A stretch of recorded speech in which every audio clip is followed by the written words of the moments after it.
It's like saying that a financial controller and the VP of finance is the same role. It's like saying that a developer or an infrastructure manager is the same as a VP of IT. No, one is a doer function, the other is a managerial or a leadership or an administrative function, right? One is focused only on their roles, the other is focused on leading the department as a whole, right? So that is a fundamental difference. Now, what I want to ask you is, great, we all determined who a PMO leader is. We all talked about a PMO leader is not the same as a project or a program or a portfolio manager. So then how does one become a PMO leader? How does one become a PMO leader? Right? So to me, there are two distinct ways that you can become a PMO leader, right? One is the conventional path where, and we know that project management is very highly tied to IT in general. And typically a lot of folks within IT are familiar with project management, and there are a lot of IT focused PMOs out there. And so the conventional way is for someone to be somewhat embedded into the IT world as a consultant or a coder or a tester or an analyst, who then ultimately becomes a project manager and then or becomes a program manager and then becomes a PMO leader. Or someone could be a database analyst who then becomes a portfolio manager or a PMO leader. So lots of permutation combinations there, but the conventional way really here is focusing on someone with an IT background who then gets into project management and then becomes a PMO leader. Now, there is another way that PMO leaders become PMO leaders, and that is the non-conventional way. And this is something where someone within the organization is really fed up of the way projects are happening, and they just want to become a PMO leader by organizing and elevating project management and formalizing project management as a function within the department. Another way is for someone who is really well versed within the ops or the strategy departments within the company, is just thrust into the role of being a PMO leader, or someone with a massive management and strategy consulting experience is asked to go ahead and join and become a PMO leader, or someone with a BAU or a business as usual or an operations function is asked to come and set up a PMO. And I have also seen people who worked with folks who have had zero formal project management training, zero formal project management experience. They have managed projects informally and have been asked within their organizations to set up a PMO. And these are the non-conventional ways of how someone becomes a PMO leader. Now, what I want to ask all of you is, why are you here? Why are you interested in PMOs? What is your current situation? Are you here because you're a PMO sponsor? Are you here because you're setting up a PMO for the first time? Are you here because you want to become a PMO leader one day? Are you here because you're a project manager and a PMO, or something else? In the chat, please let me know. Why are you here today? What is your interest in PMOs? Rana is setting up a PMO for the first time. Great. Claudia has been asked to set up a PMO for the first time. Steve's been setting up a PMO for the first time. Luis is the chief of staff. Andrew is responsible for basically setting up a PMO. Natasha is creating a formal PMO and would need tips and processes. Viva is setting up a PMO and for the first time, interested in being a PMO leader. So we have a lot of folks who are here today who are setting up a PMO for the first time. And then there are some who are either project managers or want to become a PMO leader one day. They're aspiring to become a PMO leader. Great, fantastic. Now, again, in your own relative terms, what is your own project management experience? Are you new to the game? Hello? Or have you been dabbling in it for a bit, medium? Or are you a pro, high? Or you don't even play the game? NA, what is it? Steve's 20 plus years. That's a high right there, Steve. Luis is medium. Randy, 20 plus years again. That's a high. Nicole says previous PM of large scale projects. I would call that a high. Donna is medium. Annette is medium. Great. So we've got quite a few people who are a mix of medium and high within the project management experience space. Great. Great. Now, let me ask you this. What kind of a company are you in? Is it a small size company with a 1 to 150 headcount, medium, 151 to 500, or large, 501 plus? We have large, medium, small, small, large, large. It's a good mix there as well. Small, 20K plus. Okay. So we've got a good mix between small, medium, and large there.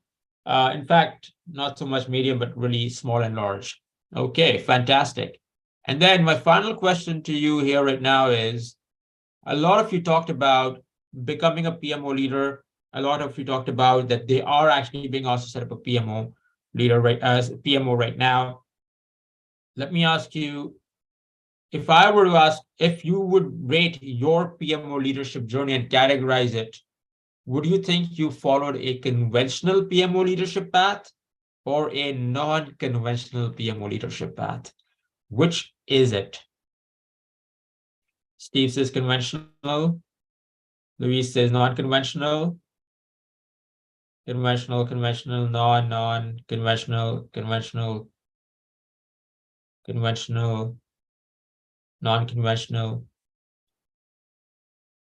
Okay, this is good. The reason why I asked this question specifically is really to let everyone know that the non-conventional way of becoming a PMO leader is not unknown. And if you find yourself to be in that, don't be scared, don't be fluttered.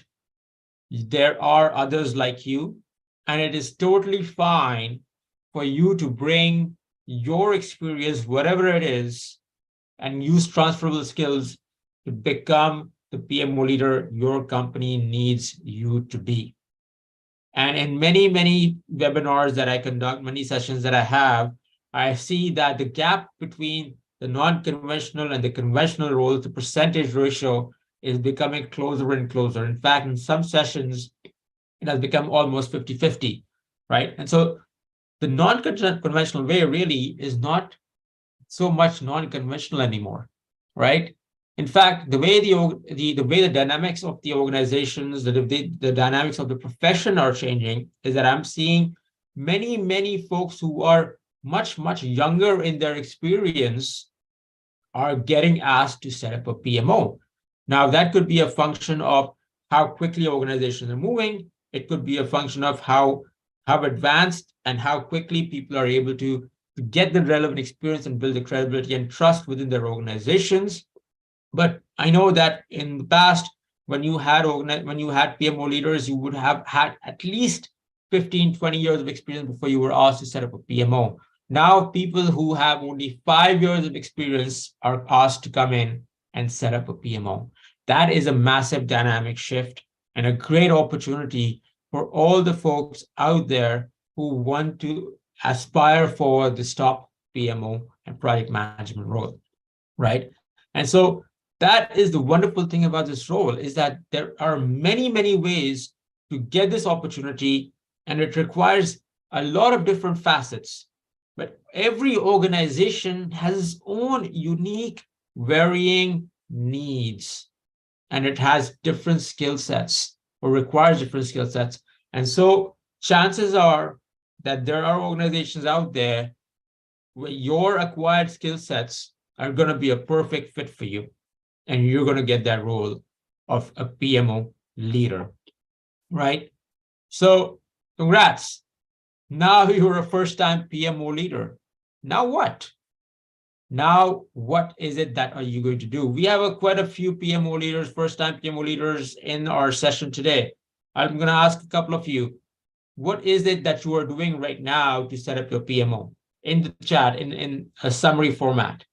Anybody who'd love to go ahead and share what they're doing in the chat?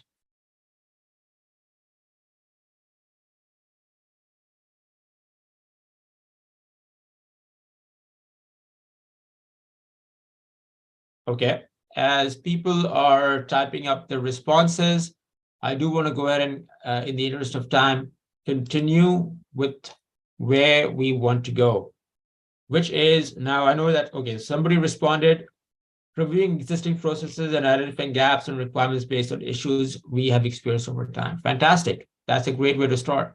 Absolutely. And we'll be talking about that as well. Somebody else says, creating standard processes and procedures, creating a portfolio dashboard. Someone says trying to put a new processes in place and practice them daily with the team. Fantastic. Lovely.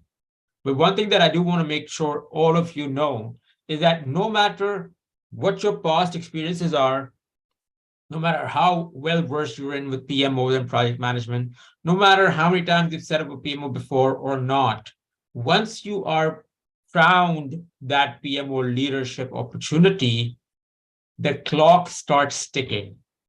And within your organization, you're automatically considered an expert in PMO setups. People are going to be asking you questions, looking at you to lead the way, to lead the organization to where it needs to be. So that is a responsibility that you have to take very seriously and be very, very cognizant of, because that is how you want to be approaching your setting up of a PMO.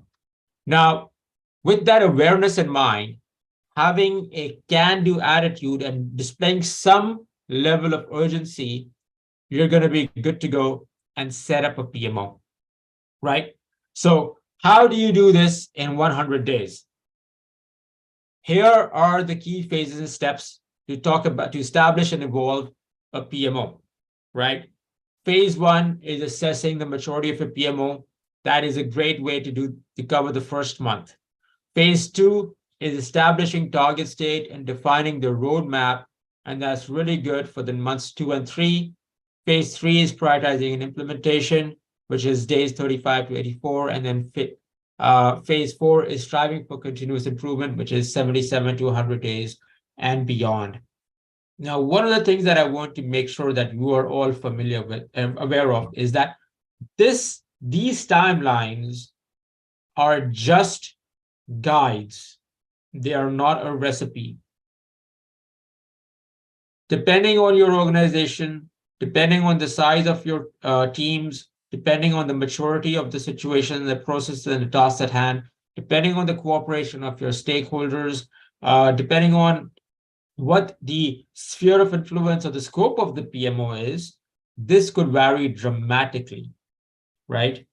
I have taken clients through this process where they were able to set up a PMO within 100 days, and they were happy. Their stakeholders were happy with the results. I have worked with clients which has taken them 90 days to just get through phase two. Things will vary, but what I want you to understand is two things. Number one, stick to these phases. That is important. Don't take shortcuts, right?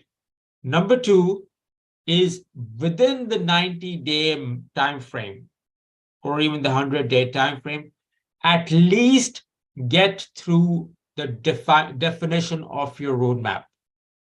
That is super critical, because once you have your PMO roadmap with the timelines and the milestones, that is going to be your project plan to communicate with the stakeholders of what is about to come, when will it happen, and why is it happening that way, right? So at minimum, within 90 to 100 days, get through to the roadmap and get phase two done. Does that make sense for everyone? Okay. Now, moving on to the details of every phase. So for each phase, what I want to talk about is some key steps that you should be thinking about when you are in that phase, and top 3 checklist items from every phase. Now, when we're looking at phase one, which is assessing the maturity, or in other words, defining the current state, as some of you are, in the chat already mentioned that they're doing, is you want to figure out where the organization and its PMO currently reside. What are the strengths? What are the weaknesses? What are the gaps? How is the organization collaborating? What is the decision-making maturity? How are all the departments syncing up with each other? How mature is the technology focus? What do you think the sphere of influence of your PMO is or could be? Is it going to be a departmental-wide PMO? Is it going to be an organizational-wide PMO? Is it going to be a regional focus PMO? Will it be really focusing on all aspects of project management right now, which is schedule management, management of budget, risks, issues, scope, reporting, stakeholders, resources, or will it be just focusing on just a few of those? Is it asked to be a COE, Center of Excellence, which is just basically creating standards? Or are you being asked to set standards, provide governance, and execute as well? What is it that you want to do? And the reality is that you may not know. The reality is that your organization may not know either. So this really is a discovery phase. When you are in phase one, you are not the MacGyver. Everybody here familiar with MacGyver? The American TV series, I believe, where he came in and just started solving all the problems. You're rather here in Sherlock Holmes mode, more of a detective mode. You're discovering what it is that you are trying to fix, not fixing it immediately. How do you do that? Well, you need to go ahead and lift the hood and really dig deep. And the way that you need to do that is by understanding who your stakeholders are from a PMO perspective, and understand from them what are the project management related challenges that they are facing and why. Not just the symptoms, but the root causes. Not just that projects aren't getting done on time, but why do they think they're not getting done on time? That is critical, right? Because if you just go ahead and stop at the symptoms and don't go ahead and uncover the root causes, you might be solving for the wrong thing. So for instance, if projects weren't getting done on time, and you assume that it's because project managers aren't trained properly, and you went ahead and just trained the project managers, but the reality was that the project managers weren't getting done, projects weren't getting done on time because resources were getting shuffled around between projects all the time. You solved for the wrong thing. Instead of focusing on how can you make sure that the resources stay on projects, you went and solved for the knowledge and educational gap of project managers. Solved for the wrong thing. After doing all that work, still had those symptoms show up to the stakeholders, you didn't do the job. That is what's important. You need to focus on the root causes of the project management challenges of your stakeholders, and know that there are 3 types of stakeholders that any PMO has. Number 1, the people who the PMO reports to, which is your executive leadership. Number 2, the people who the PMO works with, which is your departmental leaders. And number 3, the people who report into the PMO, which is your project managers, your analysts, your coordinators, etc. And it is extremely important that you interview one-on-one with all categories, all these 3 categories of PMO stakeholders. Why? Because if you go ahead and understand from them,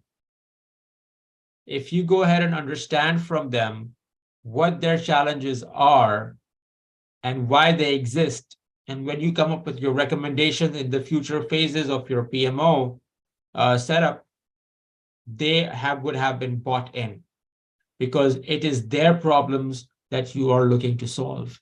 So this is really a concept in organizational change management that we are building here, so that you have a massive affinity from your stakeholders in the PMO, and you have great buy-in of your stakeholders, right? Now, again, I want to repeat, I think there were some questions around the 3 types of stakeholders. I'm going to repeat them again. Number 1, who the PMO reports into, which is your executive leaders. I think that one was fairly clear. Number 2 is your people who the PMO works with, which is your departmental peers. So who are the departmental peers of the PMO? If you are a PMO leader, who are your peers? They are leaders of the departments that you are working with, whether it's the IT department, or it's the finance department, or it's the accounting department, or it's the procurement department. And number 3 is who reports into the PMO, whether it's either a direct reporting or indirect reporting. And that is your project managers, your analysts, your program managers, your coordinators, and in some cases, your QA and business analysts as well, right? And oftentimes I've seen that PMO leaders either don't interview any of them and just do what they think they need to do, or they interview only the prime sponsor of the PMO, which is just their boss, or they interview just the executive leadership, and that's it. Hey, what kind of a PMO would you like? And also, it's not really focused on what are the challenges that you're facing and what are the root causes, but really thinking about, well, what kind of a PMO would you like? And that's what the PMO leaders do. And that may seem like a great strategy. It may seem like you're going really fast, but 3, 6, 9 months down the line, when you're actually getting those relevant processes and recommendations implemented, there is very, very low buy-in and adoption of what you're trying to do. So that's the first checklist item. The second checklist item is, based on all this work that you have coming up, do you need any PMO staff? Do you need any coordinators? Do you need any analysts on your team? Do you think you need any additional project managers that you should have? I have worked with PMO leaders who started off as an army of one. So they were PMO leaders, and they were project managers, and they were portfolio managers for a short period of time, so that they could get their bearings right, so that they could go ahead and show the organization what it's like for things to be methodical and systematic. But they knew that this was just a short-term game. They knew that in order for them to have a completely undivided focus on the setup of their PMO, they needed to make sure that they didn't get stuck into just managing projects as well. They needed to delegate that. They knew that they didn't need to get into the administrative tasks such as reporting, etc., because they need to focus on building relationships and driving the buy-in of the PMO. So that's important. And number 3 is identify the quick wins that you want to achieve in 100 days. Quick wins, to me, are any sort of recommendations or action steps that require relatively little effort, short time, but have a decent impact. So to give an example, if you go through an organization and you come across stakeholders who say, I have no idea what projects are going on, just determining and creating a list of projects is a quick win. Or if you go to an organization and you say, and you hear, hey, I would love to see a project timeline. You don't necessarily need to create massive PMO tools or PPM tools and implement them. Come up with a basic template and get going with that. That's an example of a quick win too. Now, moving on to phase 2, establishing target state and defining the roadmap. So once you have identified what the challenges and the root causes of those challenges for project management exist within the organization, You need to come up with the recommendations to solve for them. And based on what you've been hearing, certain themes may emerge. Certain themes, such as a bigger focus on execution, such as a bigger focus on schedule and financial management versus vendor management. And so know that thematically and organically, you are carving out the scope of your PMO and its role. Now, if you have a pretty big organization, then this is a good time for you to think about, maybe I should pick up one department and set up a PMO for it first before I look at other areas. Or maybe I should look at a couple of offices first before I roll it out to the other organization. And then as you come up with your recommendations, think about what are the qualitative and quantitative indicators or metrics that you can use to gauge the performance of how you're implementing those recommendations. And after those recommendations have been implemented, how your PMO is performing, right? And so basically, through that, you are finalizing either a PMO business case or even just a high-level roadmap for your PMO. You want to go ahead and start now focusing on the hiring that you also thought about in phase one. And then you want to focus on a couple of milestones that you want to achieve in 100 days. Now, note that these milestones are separate from the quick wins that we identified in phase one. Milestones will have a bit more meat, a bit more grit to it. One of the most common milestones that I see PMO leaders that come up with is the actual setup of the actual creation of the roadmap and a detailed timeline and schedule of what that roadmap is going to go and flow like, right? Some PMO leaders I know end up getting a PMO or lightweight PPM tool to make that happen. Some PMO leaders have a project prioritization mechanism and intake process implemented within the first 100 days, which seems like a quick win, but in many cases it requires collaboration with a lot of key stakeholders before that can be implemented well, and that becomes a critical milestone for the setup for PMO. Phase 3 is actually rolling out those recommendations, number one, in a pilot format, and then a full phase implementation. Now, the pilots could be based on, again, which role, department, function within the organization you want to go ahead and roll it out to, or you could go ahead and even say, you know what, I'll do it for all the entire organization, but I won't do all components of project management. I'll focus on just a couple. It all depends on how your phases 1 and 2 end up with. But ultimately, once your PMO's pilot is done, you want to go ahead and take the lessons learned from that and start going through a full rollout.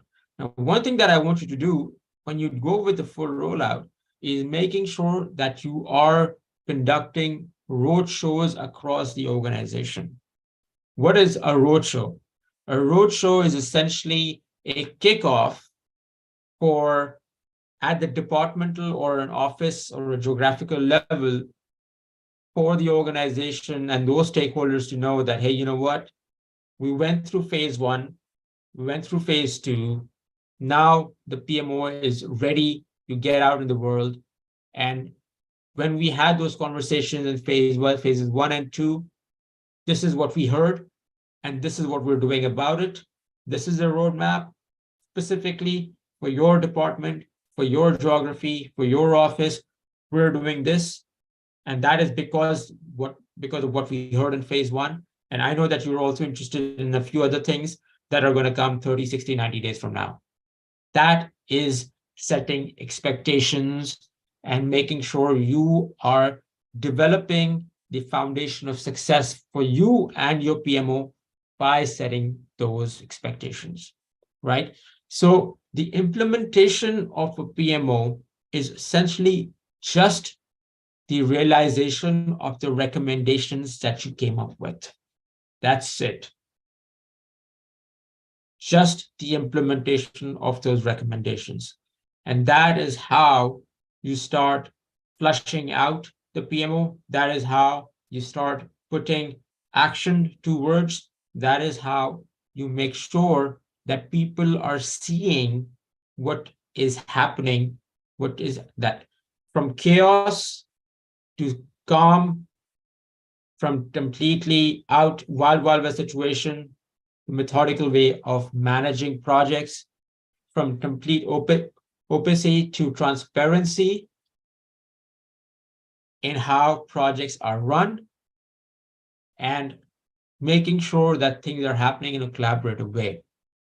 That are the tenets of a solid project management function, and that is how you build the PMO based on what you heard, solving for people's problems, having change management practices in place, and making people feel like, number one, you're doing it for them, and number two, that you're probably doing it because it's their idea.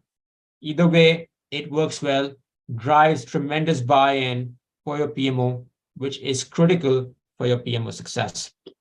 And then finally, phase 4. Once the PMO is underway, some things will go well, some things will not go well. What you need to do is you need to have objective performance measures, the performance measures that you identified in phase 2, to make sure that you are being very transparent about how things are going. You're essentially giving the key to your feedback to your stakeholders so that they can hold you accountable. That is a massive standard that you're setting within the organization itself, right? At the same time, I want to make sure that you are celebrating your success, your PMO success across the organization, whether it's the quick wins, whether it's the milestones achieved, whether it's certain number of road shows conducted, whether it's 50% of recommendations completed, whether it's the first project under the new project management lifecycle, whatever it is, publicize it. You as a PMO leader are your PMO's chief marketing officer, whether it's through tea and cake parties, whether it's through printing posters in the hallways, whether it's through sending emails or getting something in the newsletter, or maybe having a hall of fame to recognize the key players within the PMO and outside that have been instrumental to the success of the PMO, showcase them and make it a big deal so that others in the organization can take notice and recognize the work that the PMO is doing. And at the same time, as your PMO does more and more expectations are thrust on it. And so when more and more expectations are thrust on the PMO, more and more competency and skills need to be enhanced of your PMO staff and team. And you need to make sure that you are focusing on their personal and professional development as well. Now, those are the 4 steps for setting up a PMO. Now, I want to go ahead and talk about one key stat that keeps me doing what I do, which is 50% of PMOs fail in 3 years of their creation. Anyone in the chat who has seen or heard of this stat before? Yes, no? Yes, Rana, yes, Julia, yep, Claudia, no. PMO officers, yes. So this is basically saying, if you ask me to set up a PMO, and I would go ahead and say, sure, I'll do it. And you would ask me, hey, Hussein, do you think the PMO will succeed or fail? I would say, you know what, let me flip a coin. Heads, it's going to succeed. Tails, it's going to fail. And you and I both know that the probability of success, the value of a PMO is far greater than the probability of a coin toss. Far greater. I think we can all agree on that. So what are some ways to make sure that your PMOs can help improve the statistic? Let's talk about some reasons why PMOs fail. Number one reason is lack of executive buy-in. Executives aren't bought into what the PMO is. And a lot of the reason is because PMO leader, the executives don't know what a PMO is or what it does. And so what you need to focus on is educating the benefits, aligning the PMO's responsibilities, setting expectations, and you as a PMO leader, being the person of your word, being a man or woman of your word, developing those relationships, because they will first buy into you before they buy into your ideas and your PMO.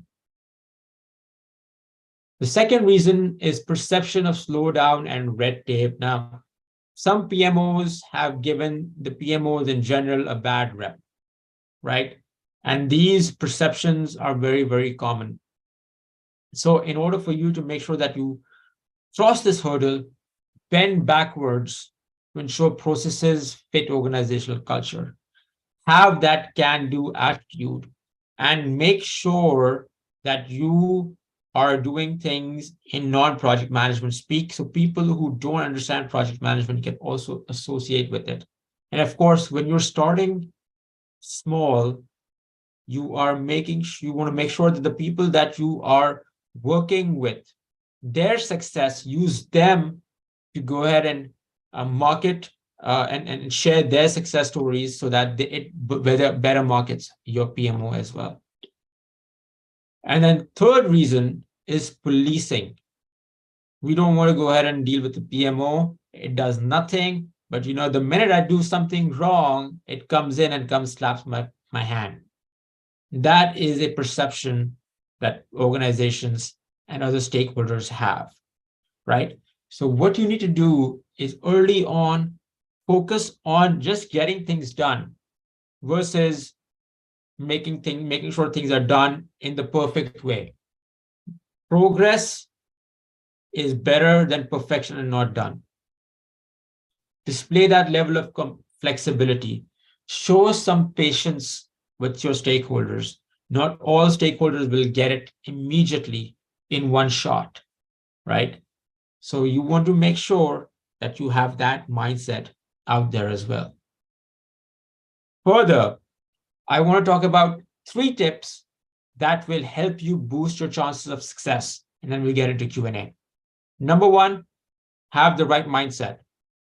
You want to bring value to the leadership, but at the same time, you want to make sure that you are helping your project manager as well. You can have a grand vision, an amazing roadmap for your PMO, but if you don't have your PMs there in your corner, you will not be able to execute that roadmap. You want to construct your PMO so that it is a safe haven for your PMs. When PMOs want to vent out, when they want to get better at their craft, when they want to raise and escalate genuine issues where they need help, they know they can come to the PMO for it, versus running away from the PMO because, oops, they made a mistake and the PMO is going to come running after them. That's not the mindset we want to have. We want to add value to the leadership while in parallel helping our PMOs. As PMO leaders, you've got to be able to learn on the job, especially a lot of you here on our session who are setting up a PMO for the first time. Find mentors within your organization, outside coaches who can help you avoid common mistakes, common pitfalls, so that you can accelerate your development as a PMO leader and you can accelerate your PMO's paths to success. And then finally, assemble the right team around you, right? Assemble people who already have the knowledge within the organization, if you're new to it, who complement you in the skills that you have. Don't clone yourself, build yourself scale yourself, have the right people around you to make sure that your PMO succeeds. Know that this team is going to be a reflection on you and your PMO. And so hire and develop staff the way that you would want to be treated yourself. Thank you very much, everyone. I appreciate you joining here, and I'm happy to now go ahead and take some questions. Leonardo, I don't know if you want people to come up and just ask questions, or they want to do it in chat. I'll leave it up to you, and from there. Yeah, Hussein, thank you very much. I think it's a wonderful session. Very, very useful insights, experiences, talks, and tips. No special tips or takeaway, for especially for people that now or currently need help for leading his PMO, his office, no, his project management office, and so on. I think there is many things that it can help them. So please, all people is with us. If they have any question, please use the chat, or we can open the microphone. So there is a couple in the chat previously. I'm not pretty sure if you have the chance to response. Claudia Heidinger, can you repeat the three types of stakeholders? Yeah, before to continue, yeah, Hussein, Hussein, all people can follow in right here. This is your data contact, correct? Yes, that is correct. Yes, absolutely. Okie dokie. So I invite people following Hossein in social media, especially in LinkedIn, because he's sharing many contents. Very interesting. So we'll be sharing the slides, of course, Luis. Yes, Hossein, thank you for sharing the deck. We are sharing with the global community, of course, and with this video. Okay, because I think if something is missing from all the audience is currently live, can check and enjoy in the future and sharing with his colleagues and the rest of people, and in the future for the people that for time zone or whatever couldn't coming with us, they can enjoy in the near future. Yeah, most welcome, Reina Coleilat. That no, thank you all of you for coming right here, staying with us. So yeah, super insightful, absolutely, Claudia. So okay, back to the question. Can you repeat the three types of stakeholders, please, Yes, Hussein? Leonardo actually covered that one in the presentation itself. I repeated that within the presentation itself, but I quickly to do that again here. There are three types of PMO stakeholders. One is who the PMO works with, which is your departmental peers, so your VP of IT, directors of IT, VP of procurement, directors of accounting. Number two is who the PMO reports into, which is your executive leadership. And three is who reports into the PMO either directly or indirectly, which is your analysts, your coordinators, your project managers, your program managers, etc.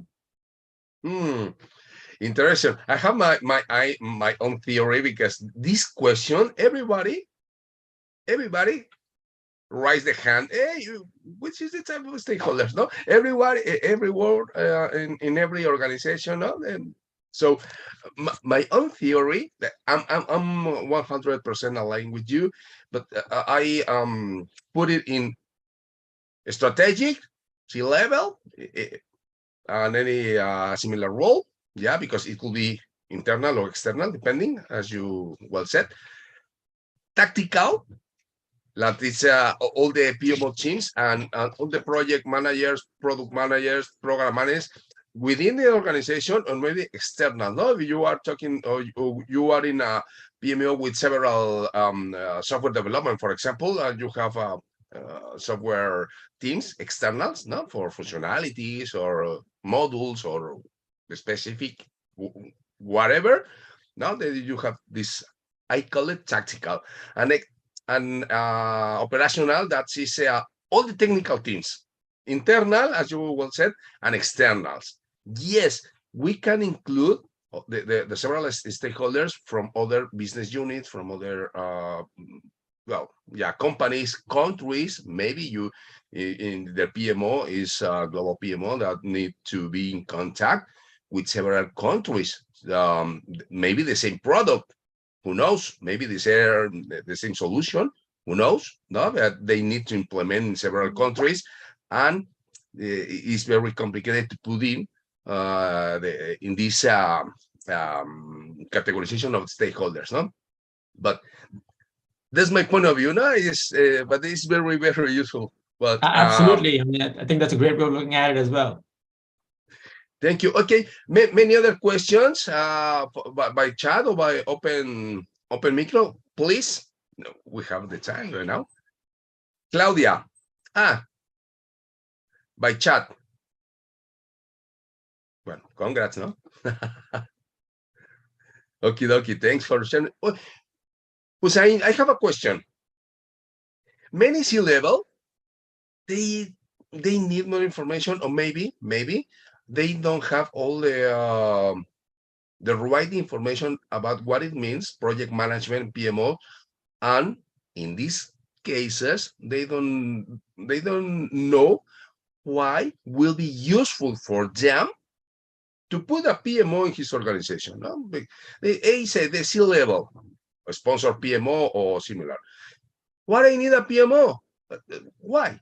No, because they don't know about project management. No, they don't have any training or similar. His point of view is very different. No, but I don't need a PMO. Or what for? What would you say this kind of people? That's a great question, Leonardo. So in those situations, what I do is I really just focus a lot on their pain points right now.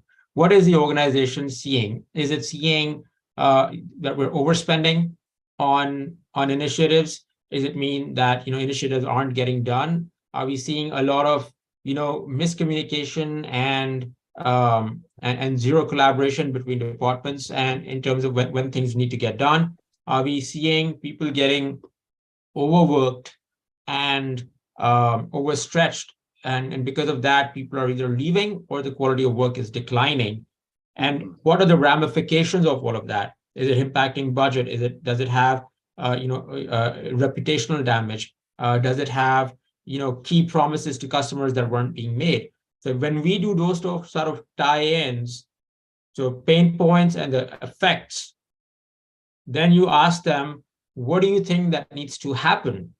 And a lot of times they will say things like, oh, we wish things would be go more smoother. Oh, we wish, people wouldn't leave.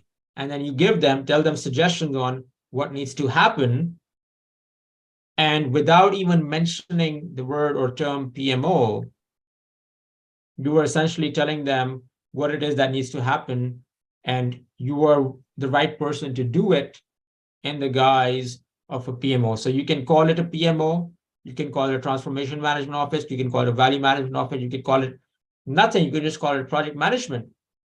But all those things need to happen for them to solve those problems and those pain points. And that is the focus that you want to go in with. Awesome. Full agree. I didn't see any question from in the chat. So I have another more question. If the people maybe they understand everything, the presentation is very, very, very clear. But in some cases, I when I talk with many people, they said, "Hey, yes, I have a PMO. Yes, we are full agree with this. Okay, yeah, I think that you can help us. Not me, no, in third person. Hussein, you can help us, Hussein, for set up the match. But we are not pretty sure that in 100 days we are going to see this. We believe there is a long period of time for set up a PMO. We didn't see it. We don't see it. It's not going to be possible faster because you know, I'm talking like these kind of guys. No, these 100 days, a long time. What will you say these people? That's a great question as well. What I would say to them is that there are ways to move faster using the same process, right? And that is by really narrowing the scope of the PMO, number one, right? So for instance, let's focus on just one office, or let's just focus on managing or just improving the way schedules are being managed and created. That's one way. The other way is that make this entire initiative a priority. And for me, the biggest roadblock and the biggest time suck for all this entire piece is the interviewing of the stakeholders. And that generally is because you either have a lot of stakeholders or stakeholders aren't available. And so if you make this a priority and make those stakeholders availability very, very clear, you can knock this out pretty quickly as well. But the third thing is not about how quickly can you develop and set up a PMO. It is also about how quickly can the organization digest and adopt the changes and the PMO is coming up with. If you are going ahead and going 100 miles an hour, but your organization can't accept it, oh my God, it's doomsday right there. So this is also by design. It is so that the organization can first learn how to crawl, then walk, then run. And that is why I also tell PMO leaders is you are here, the organization is here. You expect the organization to come up. But the reality is you need to go down and then slowly pull them up. So for that, you need to first focus on being able to get things done, then focus on getting things done consistently, and then focus on getting things done consistently, efficiently, and effectively. So that is how I approach those sort of reservations and apprehensions. So we can go ahead and set up all these things very quickly, but can the organization actually cope up with that change that fast? And you will start seeing those people who are concerned about this being too slow to realizing, oh my God, even 100 days seems like a lightning fast pace there. Full agree. No, for my side, when I speak with customers, with clients, I said well, more or less 3 months, more or less. Now it's very similar with your 100 days. No, for yes, exactly. I explain something like that, but I don't know in the rest of the world. I don't know in Canada. I don't know, but in Spain and many countries in Latin America, when I speak with these organizations, the organizations they are very slow. All changes, the change management very slow, but when they need this, they want to speed up like Formula One. You know, rock. Yeah. So exactly, so exactly. it's hard to believe, no? But well, people by chat is saying thank you very much. My final question, because we are out of time, that yes, sorry, Leonardo, I do have to hop off. I do have another meeting okie that I dokie. need to hop off to as well. Okay. Thank you very much. Maybe in another time we have an interview. We have another initiatives that we will invite you if your agenda can. Yes, that would be lovely. I would love the opportunity. Okay. Thank you, Marcelo. Thank you, all global community. Hussein, thank you very much. Lovely and awesome session. Hope to see you next one. Okay. Absolutely. Thank you so much again. Thank you for everyone for being here. Thank you, Leonardo, and thank you the PMO officers community for having me. I appreciate it. Our pleasure. Greetings from Barcelona and global community. Remember, we have another sessions in the next few weeks. Stay in tune. And thank you very much for coming. Please give us a play. Everything we do, sharing with your colleagues, because the knowledge, we need to share it, because together we are the strongest. Thank you very much. Greetings from Barcelona. On behalf of the PMO Global Community, thank you, Hussein. See you next.